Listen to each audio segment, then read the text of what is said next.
संक्षिप्त में जो समय है उसी में हम प्रभु के वचन पर मनन करेंगे। हमने इफिसियों की पत्री से अध्ययन अध्ययन आरंभ किया था।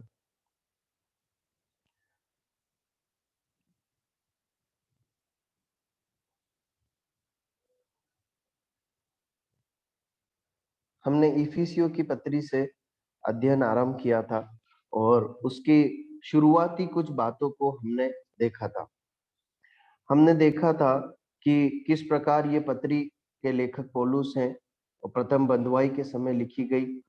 तुखिकुस ने इस कलीसिया को पहुंचाया और किस प्रकार इफिसियों के शहर में पहली बार ये जो प्रभु यीशु मसीह का सुसमाचार जो पहुंचा वो प्रिस्किल्ला अक्विला द्वारा पहुंचा और उसके बाद पौलुस और अन्य प्रभु के दासों ने वहां पर सेवा की।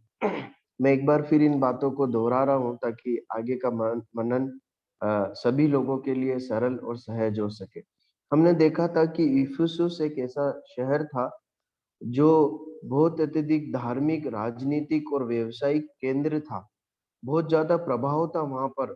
वहां पर जो है इर्तिमिस डायना करके जिसे बोला जाता है अंग्रेजी में, उसका एक बड़ा मंदिर था और वहां के लोग उसके भक्त थे और बहुत ही बड़ा एक प्रबल राजनीतिक प्रभाव वहां पर हम देखते हैं। अगर आप प्रेरितों के काम 18 अध्याय और 19 अध्याय को पढ़ेंगे तो आपको समझ में आएगा कि इफिसियों की जो शहर था वो कैसा था, इफिसुस शहर कैसा था। उसके बाद हमने देखा था कि इस कलीसिया के अधिकांश जो विश्वासी है वो गैर समुदाय, गैर मसीही समुदाय, माफ कीजिए, गैर यहूदी समुदाय से थे, मतलब अन्य जाति थे। वो लोग मूर्ति पूजा करते थे, बाइबल के परमेश्वर यहोवा परमेश्वर को नहीं जानते थे, न विश्वास करते थे और उसमें से कई लोग जादू टोना करने वाले थे। और वो एक ऐसा क्षेत्र था जहां पर जो वो डायना करके जो देवी थी उसके उसकी मूर्तियों बनाने के बड़े बड़े कारखाने थे। मेन बिजनेस था वहां के लोगों का मूर्तियां बनाकर बेचना। लेकिन जब प्रभु यीशु मसीह का सुसमाचार वहां पहुंचा तो उन्होंने विश्वास किया और उनका जीवन बदल गया। फिर हमने देखा था कि वहां पर अक्विला, पौलुस, तिमुथियुस और यूहन्ना ने एक के बाद एक करके सेवकाई की है। फिर हमने कुछ मुख्य बिंदुओं को देखा था कि क्या विषय जो है इस पत्री से हम मनन करने जा रहे हैं। तो उसमें से जो पहला विषय है, कुछ मुख्य बिंदुओं में इस पत्री को हम मनन करेंगे प्रभु ने चाहा तो। उसमें से पहला मुख्य बिंदु है विश्वासियों की वर्तमान अवस्था, दूसरा है विश्वासियों की पिछली अवस्था, तीसरा है सभी विश्वासियों को, सभी धर्म और जाति के लोगों को एक देह बनाया जाना। उसके बाद चौथा है कलीसिया का व्यवहार, जो ध्येय बनाई गई है, परमेश्वर ने बनाई है, उसका व्यवहार और अलग अलग क्षेत्रों में उसका व्यवहार। तो हमने इस प्रकार देखा था। आज हम उसके मुख्य बिंदु के पहले विषय पर बात करेंगे। पौलुस इस कलीसिया को संबोधित कर रहा है तो बता रहा उस उनको उनको इस उन पर इस बात को प्रकट कर रहा है कि वो आत्मिक दृष्टिकोण से वो कौन है या कैसे हैं। वो जब प्रभु यीशु मसीह में आए हैं तो उनके हालात कैसे हैं। ठीक है, तो हम आयतों को पढ़ेंगे। इफिसियों की पत्री उसका पहला अध्याय और उसकी पहली आयत से कुछ आयतों को हम पढ़ना शुरू करेंगे। 14 आयत तक पढ़ लीजिए। इफिसियों की पत्री उसका पहला अध्याय उसकी पहली आयत से 14 आयत तक पढ़ लीजिए। पौलुस की ओर से, जो परमेश्वर की इच्छा से यीशु मसीह का प्रेरित है, उन पवित्र और मसीह यीशु में विश्वासी लोगों के नाम जो इफिसुस में है, हमारे पिता परमेश्वर और प्रभु यीशु मसीह की ओर से तुम्हें अनुग्रह और शांति मिलती रहे। हमारे प्रभु यीशु मसीह के परमेश्वर और पिता का धन्यवाद हो कि उसने हमें मसीह में स्वर्गीय स्थानों में सब प्रकार की आशीष दी है, जैसा उसने हमें जगत की उत्पत्ति से पहले उसमें चुन लिया कि हम उसके निकट प्रेम में पवित्र और निर्दोष हों, और अपनी इच्छा की सुमति के अनुसार हमें अपने लिए पहले से ठहराया कि यीशु मसीह के द्वारा हम उसके लेपालक पुत्र हों, कि उसके उस अनुग्रह की महिमा की स्तुति हो जिसे उसने हमें उससे उस प्यार में सेंत में दिया। हमको उसमें उसके लहू के द्वारा छुटकारा अर्थात अपराधों की क्षमा उसके उस अनुग्रह के धन के अनुसार मिला है, जिसे उसने सारे ज्ञान और समझ सहित हम पर बहुतायत से किया, कि उसने अपनी इच्छा का भेद उस सुमति के अनुसार हमें बताया, जिसे उसने अपने आप में ठान लिया था कि समयों के पूरे होने का ऐसा प्रबंध हो कि जो कुछ स्वर्ग में है और जो कुछ पृथ्वी पर है सब कुछ मसीह में एकत्र करे। उसी में जिसमें हम भी उसी की मनसा से जो अपनी इच्छा के मत के अनुसार सब कुछ करता है पहले से ठहराए जाकर मीरास बने, कि हम जिन्होंने पहले से मसीह पर आशा रखी थी उसकी महिमा की स्तुति के कारण हो।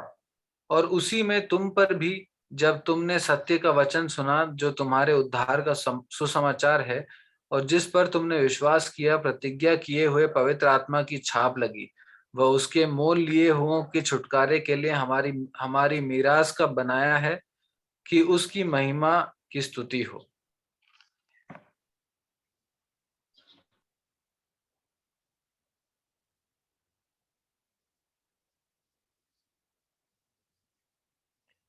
परमेश्वर अपने वचन के पढ़े और सुने जाने पर आशीष दे। देखिए, ये पत्र इफिसुस की कलीसिया में पढ़ा जा रहा है।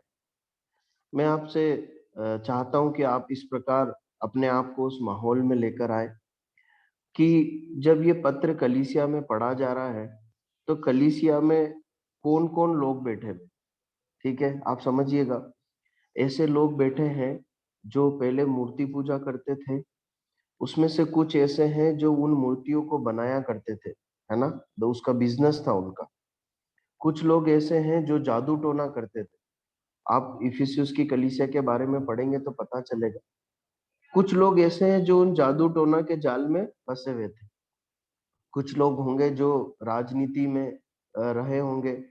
इस प्रकार अलग अलग कार्यों में और इस प्रकार से जो परमेश्वर की दृष्टि में घृणित कार्य है उसमें फंसे हुए थे, लेकिन अब प्रभु यीशु मसीह पर विश्वास करके कलीसिया में आने लगे हैं, प्रभु यीशु मसीह के पीछे चले। अब पौलुस उन्हें कुछ बातों को बता रहा है कि आप आप अब कौन हो, पहले क्या थे वो हम बाद में देखेंगे, अभी आप क्या हो। पहली बात वो बताता है, स्वर्गीय स्थानों में सब प्रकार की आशीष पाए हुए लोग हैं आप सभी। पहली जो बात है पौलुस सिखाता है, स्वर्गीय स्थानों में सब प्रकार की आशीषें पाए हुए लोग। स्वर्गीय स्थानों में सब प्रकार की आशीषों से आशीषित लोग। देखिए, अब इसका क्या मतलब है, स्वर्गीय स्थानों में सब प्रकार की आशीषें पाई, है ना। बाइबल बताती है कि जो लोग प्रभु यीशु मसीह पर विश्वास करते हैं, परमेश्वर उन्हें स्वर्गीय आशीषों से और प्रतिज्ञाओं से भर देते। वो क्या है जो वो उन्हें प्राप्त होगी, होने वाली है और जो अभी दे दी गई है। देखिए, एक आयत पढ़िए, प्रेरितों के काम की पुस्तक उसका 21 अध्याय और उसकी 3 और 4 आयत। प्रेरितों के काम 21 अध्याय 3 और 4 आयत मैं आपके लिए पढ़ रहा हूं। प्रेरितों के काम 21 अध्याय, रेवलेशन चैप्टर 21 वर्स 2 to 4। फिर मैंने प्रेरितों के काम या प्रकाशित वाक्य? माफ कीजिए, प्रकाशित वाक्य, माफ कीजिए, प्रकाशित वाक्य 21 अध्याय उसकी 3 और 4 आयत। प्रकाशित वाक्य 21 अध्याय 3 और 4 आयत, रेवलेशन चैप्टर 21 वर्स 3 to 4। फिर मैंने सिंहासन में से किसी को ऊंचे शब्द से यह कहते हुए सुना कि देख, परमेश्वर का डेरा मनुष्य के बीच में है, वे उनके साथ डेरा करेगा और वे उसके लोग होंगे और परमेश्वर आप उनके साथ रहेगा और उनका परमेश्वर होगा और वह उनकी आंखों से सब आंसू पोंछ डालेगा और उसके बाद मृत्यु न रहेगी और न शोक न विलाप न पीड़ा रहेगी, पहली बातें जाती रही। और जो सिंहासन पर बैठा था उसने कहा कि देख, मैं सब कुछ नया कर देता हूँ। फिर उसने कहा कि लिख ले, क्योंकि ये वचन विश्वास योग्य और सत्य है। जब परमेश्वर का वचन एक विश्वासी को प्रदत्त आशीषों के बारे में बताता है तो बहुत सारी आशीष है। उसमें से एक बात यहाँ पर मैंने आपके सामने पढ़ी है। एक ऐसा समय होगा जो परमेश्वर ने अपने लोगों को अभी से आशीष के रूप में दिया है। वो क्या है कि एक समय आएगा जब हम परमेश्वर की उपस्थिति में होंगे, जहां पर दुख, पीड़ा, बीमारियां और पाप के साथ संघर्ष नहीं होगा। ये आशीष हम कब पाएंगे? जब हम परमेश्वर के साथ होंगे। लेकिन क्या स्वर्गीय आशीषें यही है जो हम अ, जब परमेश्वर के पास जाएंगे तब पाएंगे? क्या वो यहीं तक सीमित है? नहीं। लेकिन जब हम परमेश्वर के वचन में मनन करते हैं तो हमें समझ में आता है कि इस धरती पर रहते हुए परमेश्वर ने हमें स्वर्गीय आशीषों से नवाजा है। वो आशीषें तो निश्चय हमें मिलेगी। वो आशीषें हमें शांति आराम देती है। लेकिन इस धरती पर रहते हुए परमेश्वर ने हमें कुछ दिया है जो स्वर्गीय आशीषों से भरा हुआ है। देखिए, कुछ आयतों को पढ़ते हैं इफिसियों की पत्री में ही। इफिसियों की पत्री उसका 2 अध्याय और उसकी 6 आयत को पढ़ी। इफिसियों के पत्री 2 अध्याय 6 आयत। क्या लिखा है? और मसीह यीशु में उसके साथ उठाया और स्वर्गीय स्थानों में उसके साथ बैठाया। उठाया और स्वर्गीय स्थानों में बैठाया, मतलब हम आज इस धरती पर रहते हुए प्रभु यीशु मसीह के साथ स्वर्गीय स्थानों में बैठाए गए हैं। पौलुस ऐसा बोलता है।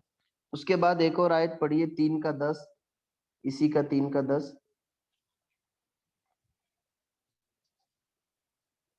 ताकि अब कलीसिया के द्वारा परमेश्वर का विभिन्न प्रकार का ज्ञान उन प्रधानों और अधिकारियों पर जो स्वर्गीय स्थानों में हैं प्रकट किया जाए। परमेश्वर का नाना प्रकार का ज्ञान कलीसिया को या विश्वासियों को दिया गया है।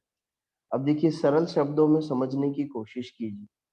जब पौलुस कलीसिया को ये कह रहा है, जब हमें वो ये ऐसा कह रहा है कि तुम स्वर्गीय आशीषों से आशीषित लोग बन चुके हो, तुम्हें मिली, इसका मतलब क्या है?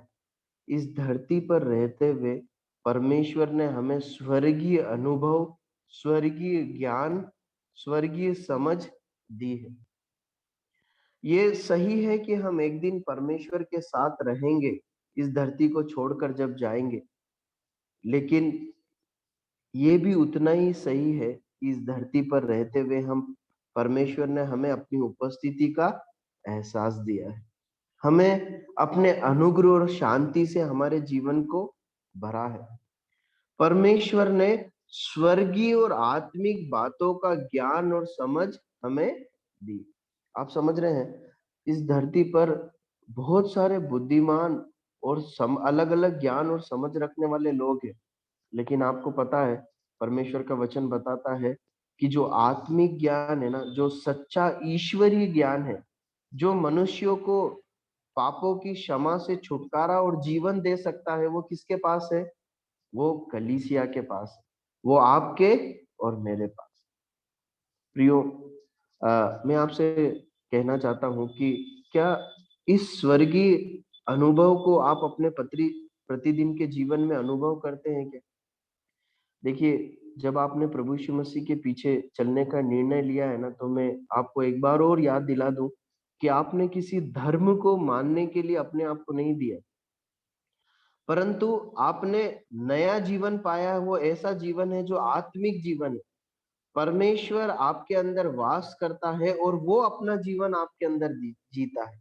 यही क्या है? स्वर्गीय अनुभव है। यही स्वर्गीय आशीष। प्रभु सहायता करे। हम आगे बढ़ते हैं। दूसरी बात, हम दूसरी मुख्य बात की ओर आएंगे। हम दूसरी बात देखते हैं इफिसियों की पत्री 1 अध्याय और उसकी 4 आयत पढ़ लीजिए कोई भी।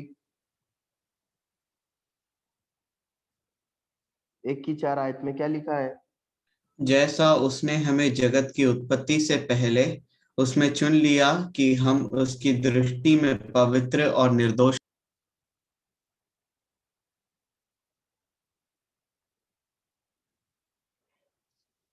मेरी आवाज सुन पा रहे? हाँ जी। हाँ जी। दूसरी बात हम देखते हैं, मुख्य बात, कि पहले से चुने हुए लोग, ठीक है, पहले से चुने हुए हैं किस बात के लिए?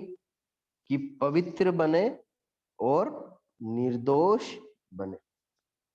अब जरा ध्यान दीजिए, दूसरी मुख्य बात देखते हैं कि कलीसिया के लोग, विश्वासी लोग, आप और मैं, पौलुस जब इफिसियों की कलीसिया से कह रहा है तो वहां के विश्वासी, वो उन्हें स्मरण दिलाता है कि हम पहले से चुने हुए लोग हैं।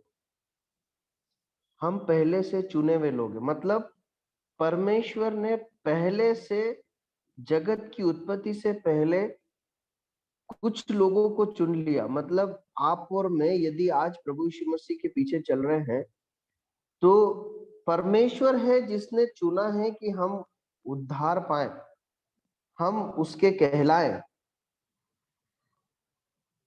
अब देखिए, इसका मतलब ये नहीं है कि परमेश्वर ने दो समूहों को चुना है कि कुछ लोग तो उद्धार पाएंगे और कुछ लोग नाश ही होंगे, ऐसा नहीं है। परमेश्वर के वचन का अध्ययन करने पर समझ में आता है कि परमेश्वर उद्धार जो पाएंगे उन्हें पहले से चुना है। परमेश्वर चाहता है कि हर व्यक्ति उद्धार पाए, लेकिन एक व्यक्ति अपने व्यक्तिगत निर्णय के द्वारा इस बुलाहट को नकार भी सकता है या वो नकार देता, इसलिए वो अपने चुने हुए जाने के जो कार्य को है वो अपने जीवन में पूरा नहीं होने देता। बाइबल बताती है कि जगत की उत्पत्ति से पहले परमेश्वर ने आपको और मुझे चुना है। मैं आपको एक बात बता दूं, कई बार जब मैं प्रभु के चरणों पर बैठकर अपने जीवन का अवलोकन करता हूँ, ध्यान मनन के दौरान या कई जीवन के अनुभव में, तो मुझे समझ में आता है कि सचमुच में परमेश्वर ने ही चुना है, इसलिए मैं जीवित हूँ या मैं प्रभु यीशु मसीह का शिष्य बन पाया हूँ। वरना मेरे जीवन की बुराइयों को देखते हुए कभी मैं प्रभु यीशु मसीह का शिष्य बन नहीं सकता था। आप समझ रहे हैं? पहले से चुने गए। क्यों चुने गए? ताकि पवित्र और निर्दोष हो। अब देखिए, इसमें दो बातों को समझना जरूरी है। अगर आप यहाँ पर दो बातें लिखी गई कि ताकि पवित्र बने और निर्दोष बने। अगर आप बाइबल को ध्यान से पढ़ेंगे तो विश्वासी लोगों को बार बार संबोधित करने के लिए शब्द उपयोग हुआ। क्या? पवित्र लोग। पौलुस बार बार पवित्र कलीसिया को जब लिखता है तो शुरू में लिखता है क्या? पवित्र लोग जो कहाँ पर रहते हैं? इफिसियों में रहते हैं। और कुरिन्थियों की कलीसिया को लिखता है तो कहता है कि उन पवित्र लोगों के नाम। तो अगर आप बाइबल में पढ़ेंगे ना, तो जब ऐसा कहा जा रहा है पवित्र लोग, तो ये एक उपाधि है। आप समझ रहे हैं? उपाधि है, मतलब परमेश्वर ने इन्हें अलग किया है। परमेश्वर का वचन पवित्रता को इस प्रकार से बताता है कि अलग किए वे लोग, परमेश्वर ने इन लोगों को अलग कर लिया। तो जो अलग किए गए हैं, प्रभु यीशु मसीह के लहू के द्वारा उद्धार पाए हुए हैं, उनको एक उपाधि मिली है, उनको एक अवस्था मिली है। वो क्या है? वो पवित्र है। अब दूसरी बात क्या है? कि वो निर्दोष हो। मतलब ये हमारी प्रतिदिन के जीवन में जिम्मेदारी बनती है कि इसलिए कि हम पवित्र लोग हैं, पवित्रता में जीवन जी, इसलिए कि हम निर्दोष और पवित्र होने के लिए बुलाए गए हैं। जब हम इस धरती को छोड़कर प्रभु के पास जाएंगे तो परमेश्वर हमें एक ऐसी देंगे जिसमें जो पाप नहीं होगा, ये पाप का स्वभाव नहीं होगा। हम उस बात के लिए बुलाए गए हैं और वो उपाधि हमें मिली है। आपकी और मेरी जिम्मेदारी बनती है कि हम प्रतिदिन के जीवन में पवित्रता और निर्दोषता के लिए अपने आप को समर्पित करें। हमारी ये प्रार्थना होना चाहिए, प्रभु मेरे जीवन के लिए आपका अनंत उद्देश्य क्या है? कि मैं पवित्र हूं, निर्दोष बनूं, इसलिए आपने चुना। तो मैं उस अंततः उसको बनने जा रहा हूं, इसलिए मैं अपने जीवन को पवित्रता और निर्दोषता में देता हूं। देखिए, यदि पुराने समय से, बाइबल के पुराने नियम से इस भाग की तुलना करें तो हम इस प्रकार समझ सकते हैं कि प्रभु के लिए जो सेवा करते थे ना, परमेश्वर उन्हें पवित्र करके अलग करता था कि वो परमेश्वर के भवन में सेवा को या जिम्मेदारियों को निभाए। और ठीक उसी समय उनकी जिम्मेदारी थी कि प्रतिदिन के कार्यों में अपने जीवन को जीते समय अपने आप को निर्दोष और पवित्र बनाए रखे, ताकि निरंतर वो क्या कर पाए, उस सेवा के कार्य को कर पाए। देखिए, परमेश्वर ने आपको और मुझे अपने अनुग्रह से चुना। क्यों? ताकि हम पवित्र हो जाएं, उसके लहू से शुद्ध हो। अब आपकी और मेरी जिम्मेदारी है कि हम भय मानकर निर्दोष और पवित्रता में अपने जीवन को जिए। प्रभु सहायता करे। अब हम अगली बात की ओर आते हैं। तीसरी मुख्य बात क्या है? विश्वासियों की वर्तमान अवस्था हम देख रहे हैं। पहली बात हमने देखी, आशीषित पाए हुए लोग। दूसरी बात हमने देखी, चुने हुए लोग। किस बात के लिए चुने हुए? कि हम अलग किए गए हैं, पवित्र हुए हैं। और दूसरी बात इस बात के लिए चुने गए हैं कि प्रतिदिन के जीवन में हम निर्दोष होकर जीवन जिए और प्रभु की सेवा करें। तीसरी बात हम देखते हैं। तीसरी बात, हम लेपालक पुत्र होने के लिए पहले से ठहराए गए। आज मैं और आप परमेश्वर के बेटा या बेटी। इफिसियों 1:5 क्या लिखा है, मैं आपके लिए पढ़ रहा हूं। और अपनी इच्छा की सुमिति के अनुसार हमें अपने लिए पहले से ठहराया कि यीशु मसीह के द्वारा हम उसके लेपालक पुत्र हो। अब जरा ध्यान दीजिए, इस धरती पर रहते हुए, इस धरती पर रहते हुए परमेश्वर ने ठहराया है कि हम क्या हो? प्रभु यीशु मसीह के द्वारा परमेश्वर के लेपालक पुत्र। पहले से चुना और पहले से ठहराया, इन दोनों में अंतर है, ये एक ही बात नहीं। पहले से चुना कि उद्धार पाए, पवित्र और निर्दोषता में जीवन जिए। और ये ठहराया गया है कि जो लोग उद्धार पाएंगे, जो लोग अलग किए जाएंगे, वो क्या कहलाएंगे? परमेश्वर की संतान कहलाएंगे। जो चुन लिए लोग होंगे, जो उद्धार पाए हुए लोग होंगे, वो कौन ठहरेंगे? परमेश्वर के पुत्र ठहरेंगे। देखिए, कई बार परमेश्वर के वचन को बार बार पढ़कर हम उसे बहुत हल्के से लेने लगते हैं, फॉर ग्रांटेड करके लेते हैं। लेकिन जरा इफिसियों के जो हालात थे, कलीसिया के या शहर के जिस माहौल से वो आए थे, जब इस पत्री को पढ़ रहे होंगे तो उनके हृदय की अवस्था देखिए। वो लोग इस्राएल के परमेश्वर को नहीं जानते थे, ठीक है। अच्छा, उसमें से कई लोग यहूदी समुदाय के भी रहे होंगे, इसको हम नकार नहीं सकते, ठीक है। अब उन लोगों को बताया जा रहा है कि तुम जो ये सब जादू टोना, मूर्ति पूजा और ये सब संसार की बातों से निकल कर अलग आए हो ना, तो तुम न केवल चुने हुए हो, परंतु तुम इस बात के लिए ठहराए गए हो, चुन लिए जाने के बाद, कि तुम परमेश्वर की संतान हो। मैं आपको एक बात बता दूं कि जो यहूदी लोग थे वो भी परमेश्वर को इस अनुभव में नहीं जानते थे। क्या? कि परमेश्वर हमारा पिता है। वो परमेश्वर को यहोवा परमेश्वर, भय योग्य परमेश्वर के रूप में जानते थे। लेकिन नए नियम में परमेश्वर ने अपने आप को हम विश्वासियों पर, कलीसिया पर पिता होकर प्रकट किया। जैसे पिता और पुत्र का एक आत्मीय संबंध होता है, एक अपनापन होता है, वही परमेश्वर जो भय योग्य है, जो भस्म करने वाली आग है, जो परम पवित्र है, उसके साथ हम एक बाप बेटे के समान रिलेट कर पाते हैं, जुड़ पाते हैं, बातें कर पाते हैं, अपनी बातों को कह पाते हैं। और जैसे एक पिता अपने पुत्र को शांति और अनुग्रह देता है, आराम देता है, कंफर्ट देता है, वो हम परमेश्वर से प्राप्त कर पाते हैं। प्रियो, इस धरती पर रहते हुए एक बहुत ही बड़ा सौभाग्य है हमारा कि हम कौन है? परमेश्वर के बेटा और बेटी होकर जी रहे हैं। प्रभु सहायता करे। हम आगे की ओर बढ़ते हैं। हमारा समय समाप्त हो रहा है। अगली बात देखते हैं।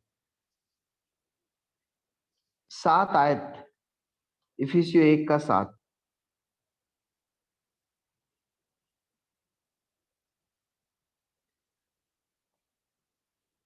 पढ़ लीजिए कोई भी, इफिसियों 1 का 7। हमको उसमें उसके लहू के द्वारा छुटकारा अर्थात अपराधों की क्षमा उसके उस अनुग्रह के धन के अनुसार मिला है। देखिए यहाँ पर लिखा है, कौन कौन लोग हैं? पापों की क्षमा पाए हुए और छुटकारा पाए हुए लोग।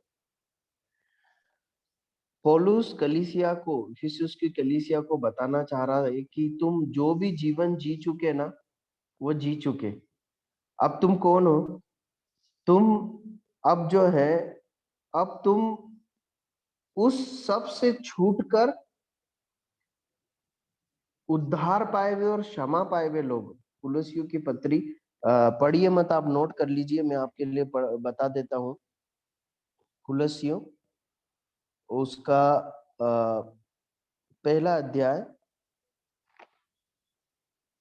उसकी 13 आयत। कुलसियों पहला अध्याय 13 आयत पढ़ेंगे तो वहां पर लिखा है कि अंधकार के वश में, शैतान के अंधकार के वश में पड़े हुए लोग। प्रियो, पौलुस बताना चाहता है कि एक समय हम ऐसे थे। कैसे? अंधकार के वश में।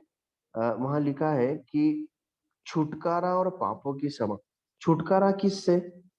शैतान और अंधकार के वश से, पाप की गुलामी से छुटकारा और पापों की क्षमा मिली है।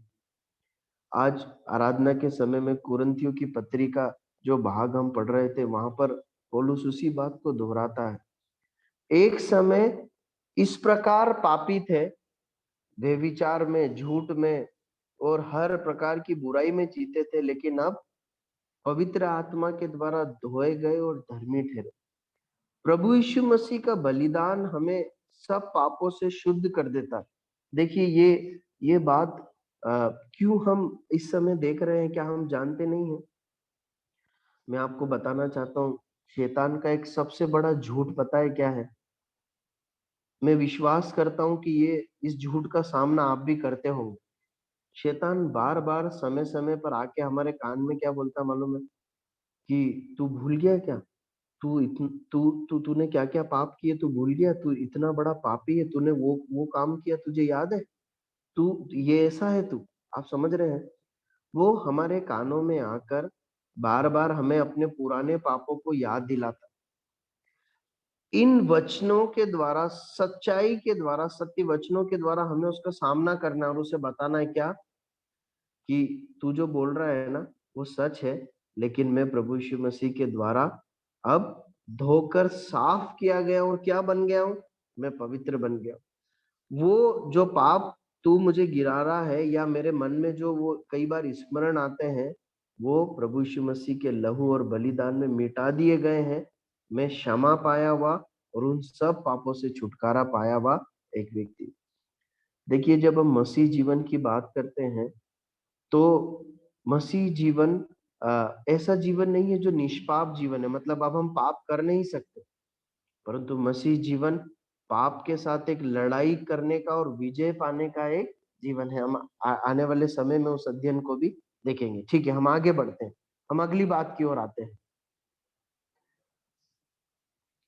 पहला अध्याय और उसकी 11 आयत, इफिसियों 1 का 11। उसी में, जिसमें हमें भी उसी की मनसा से, जो अपनी इच्छा के मत के अनुसार सब कुछ करता है, पहले से ठहराए जाकर मिरास बने। सरल शब्दों में, हम जो विश्वासी लोग हैं, वो मसीह की मिरास है। आप समझ रहे हैं?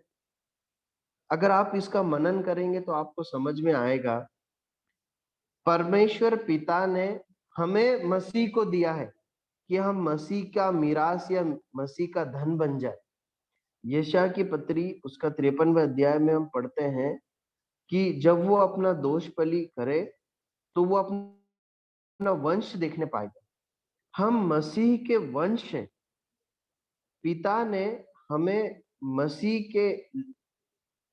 मसीह में होकर अपना लेपालक पुत्र बनाया। हम उसके गोद लिए हुए पुत्र हैं और पिता ने हमें मसीह को सौंप दिया।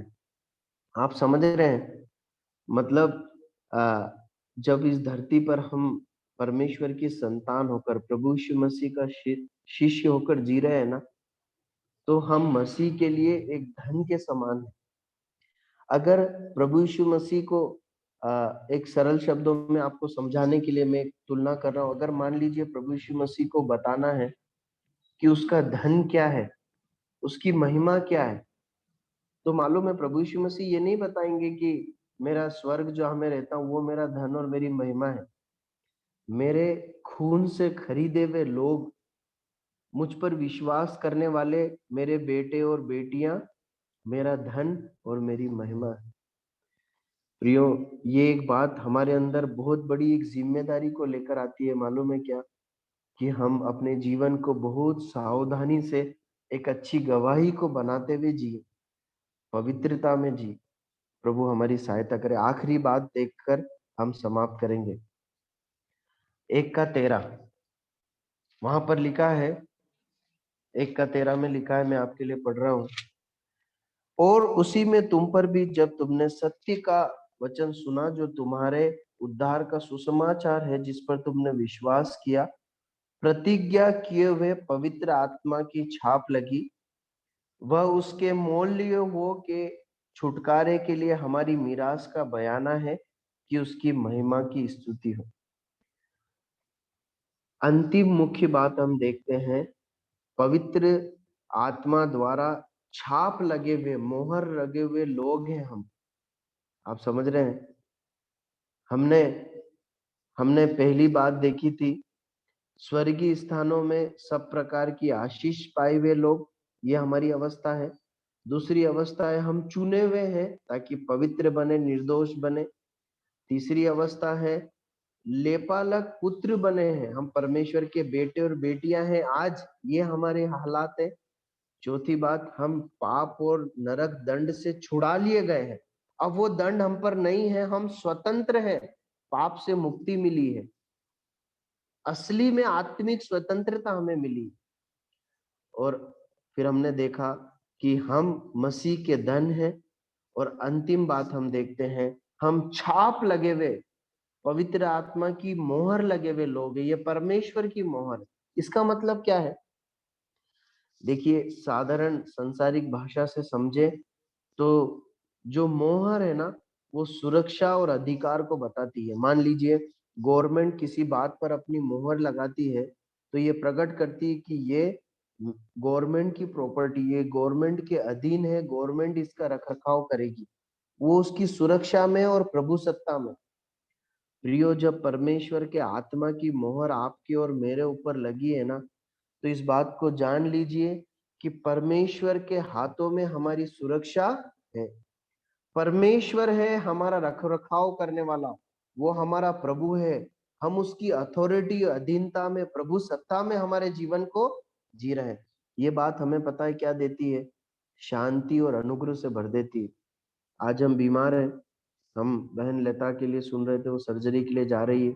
शशि सिस्टर के लिए सुन रहे हैं, डायलिसिस है, जहां वो जा रही है वहां पर इलाज नहीं है, बराबर डॉक्टर नहीं है जैसे यहाँ पर है। और हम में से अनेक अनेक लोग भाई विंसी कारगिल जैसे क्षेत्र में जा रहे हैं, जो मनुष्य के साधारण जीवन जीने के लिए कठिन है। आप समझ रहे हैं? इन सब लोगों पर, हम सब लोगों पर एक छाप है, किसकी? परमेश्वर के आत्मा की। इसका मतलब तुम जहां भी जा रहे हो, जिस भी हालात में हो, तुम्हारी सुरक्षा, तुम्हारे प्रबंध, तुम्हारे रख रखाव की जिम्मेदारी किसके हाथ में है? परमेश्वर के हाथ में है। वो है जो तुम्हारे लिए सब कुछ करेगा। वो है जो तुम्हारे लिए सब कुछ करेगा। और इसका एक और अर्थ है, क्या है मालूम है? 14 आयत में पढ़ते हैं, वो हमारी मीरास का बयाना है। जब परमेश्वर कहता है कि मोहर दी है, इसका मतलब उसका हाथ हमारे सिर पर है, वो चलाएगा, सब कुछ वो संभालेगा। दूसरी बात, जो प्रतिज्ञा है उसने की है ना, जो आशीष है उसने दी है, जो स्वर्ग में देगा और इस धरती पर देगा, उसका एडवांस है, बयाना है। जब हम डील करने जाते हैं, अभी मेरे भाई ने कुछ सामान खरीदा पिछले दिनों, तो एडवांस पेमेंट किया। ये एडवांस पेमेंट इस बात का ये प्रगटीकरण है कि वो चीज बाद में उसे मिलेगी। परमेश्वर ने अपने आत्मा को हमारे अंदर रहने के लिए दिया, मोहर दी है। क्या? कि उसके एक एक वचन हमारे जीवन में खरे उतरेंगे। परमेश्वर अपने वचन के सुने और मनन किए जाने पर आशीष दे, उसके नाम की महिमा हो। कोई भी भाई प्रार्थना करे और इस सभा को समाप्त